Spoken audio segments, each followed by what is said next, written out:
By following the stars in the sky, the Magi went from being outsiders who knew nothing about Jesus to meeting Jesus face to face. So the question then for us today is, how do outsiders meet Jesus today? How do people who don't know Jesus meet Jesus? As a church who wants to be faithful to what Jesus calls us to do, and I know that as a church we do, I've had so many wonderful conversations over the past few months about how much we have a burden for those in our lives around us, how much we want to see people come to know Jesus. So I know that as a church, we want to be faithful to this mission. So as a church, how do we support and encourage people to meet Jesus? Do we just hope that people out there are looking up into the sky one night and they see a star and they just end up here on Sunday morning? I mean, that would be really cool. It would save us a lot of trouble. But I don't think that should be plan A. I don't think that should be, our outreach strategy, our evangelism strategy. Yeah, well, the star is going to lead them here. Right? Well, there was a star, right? Actually, the two planets that came together right before Christmas, but it didn't lead to anybody here, I don't think. It was too foggy, I guess.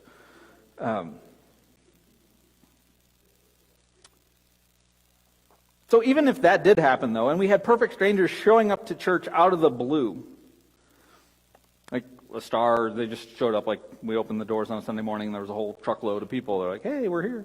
I mean, that'd be cool. But here's something else that I know that many of us might not want to admit. There are people who have been attending First Church for a while.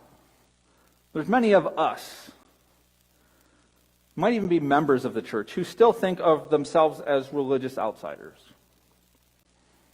Churches are great places to show up and kind of hang out on the fringe, and if I don't raise my hand, if I don't stick out too much, I can just kind of go with the flow, and nobody thinks I'm a bad person, but nobody really knows what I'm doing, and as long as I don't ask any stupid questions or do the wrong thing, I can just kind of be a part.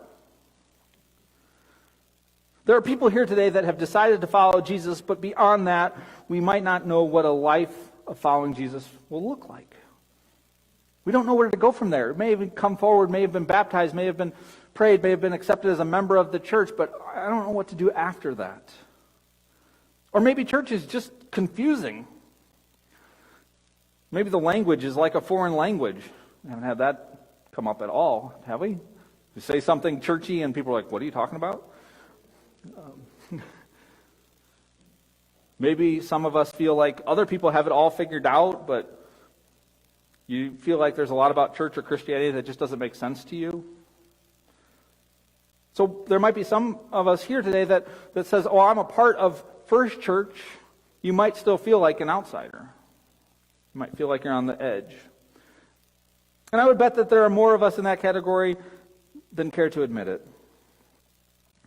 And so instead of just saying that we think people should grow in their faith, instead of just announcing or setting an expectation that we want people to come to church, and when they come to church we want them to grow, instead of just hoping for outsiders to magically become insiders, First Church is going to make that very mission our primary focus for this upcoming year and beyond.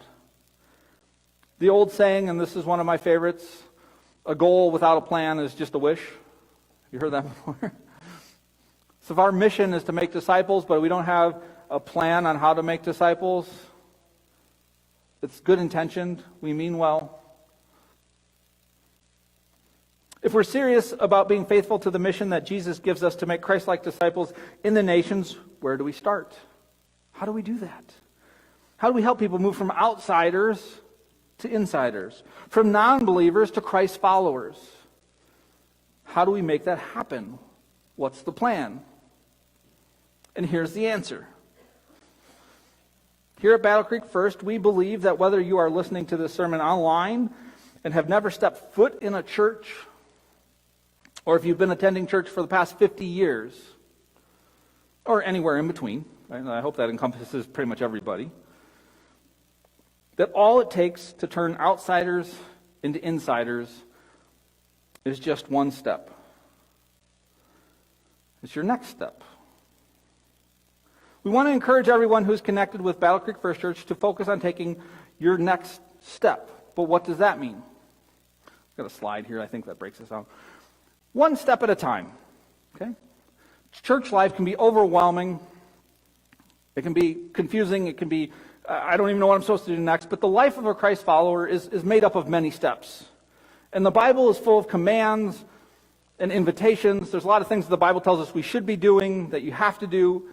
If you talk to non-Christians, they have various views of what church people believe and what church people do, right? However, God doesn't expect you to do it all at once. Let's focus on one step. Your next step. Right? It can be confusing, overwhelming, intimidating, and frustrating to look at a church and faith and try to figure out what you should be doing. If we believe that we can reach people that currently don't have faith in God, then we should understand how challenging it is to be new. How challenging it is to be an outsider and walk through church doors for the very first time, or second time, or fifth time. So we've identified 6 steps, actions, that I'm calling next steps. It's not a very creative title, not very confusing. Simple is good. And no matter what relationship you have with Jesus, no matter what your experience with church, you can find your next step that will help you move towards a stronger faith with Jesus. So quickly this morning, I'm going to introduce the 6 next steps that we are going to focus on. Right? And these aren't necessarily in like chronological order. You're not having to check these things off, so don't get caught up. Well, I did this one now, I got to do this one next. The first one probably should be the first one, but other than that, the first next step is visit. We're going to put a lot of focus and deliberate attention into the experience of guests.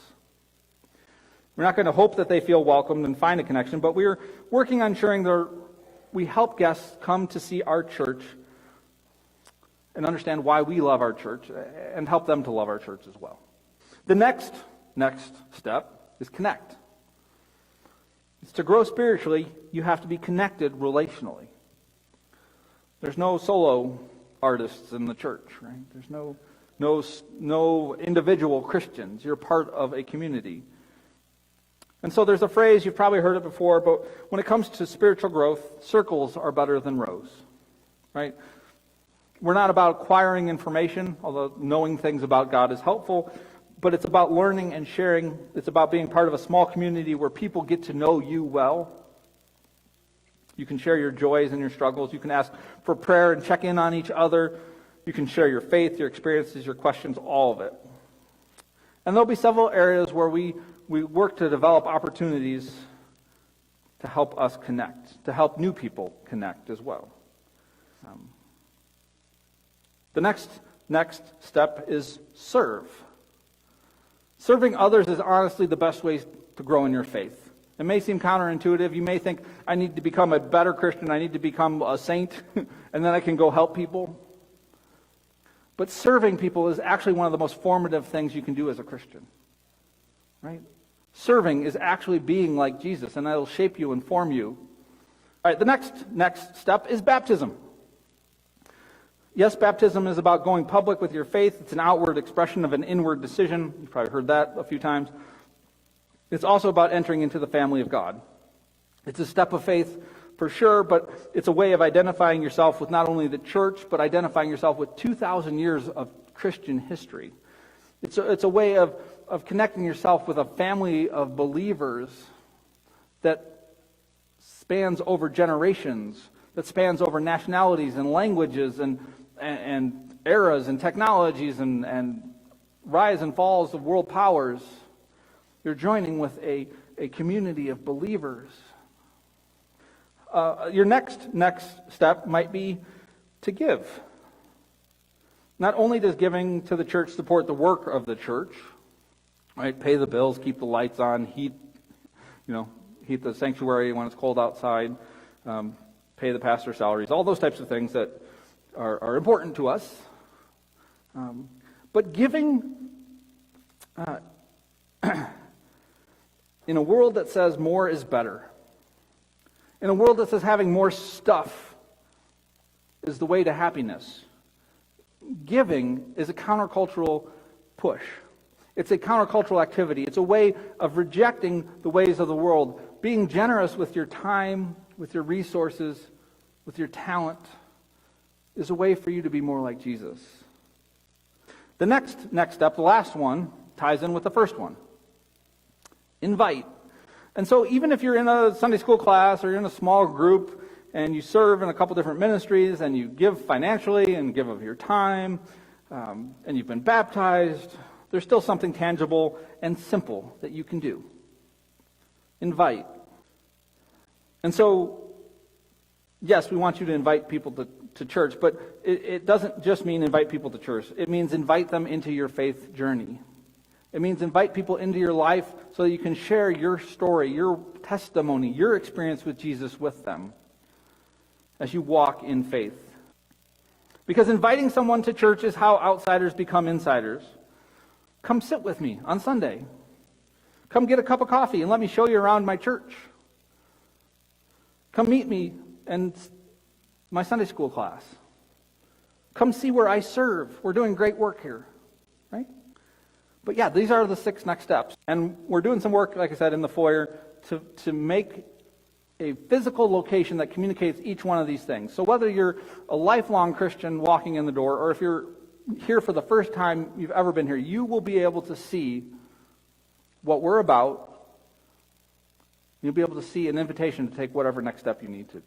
And the other thing is, none of these things are new, right? None of these things are things that, as a church, we're going, oh, I didn't know we should be baptized, or, I didn't know we should serve or give. I didn't know we put money in offering plates. Like, none of these things are new, right?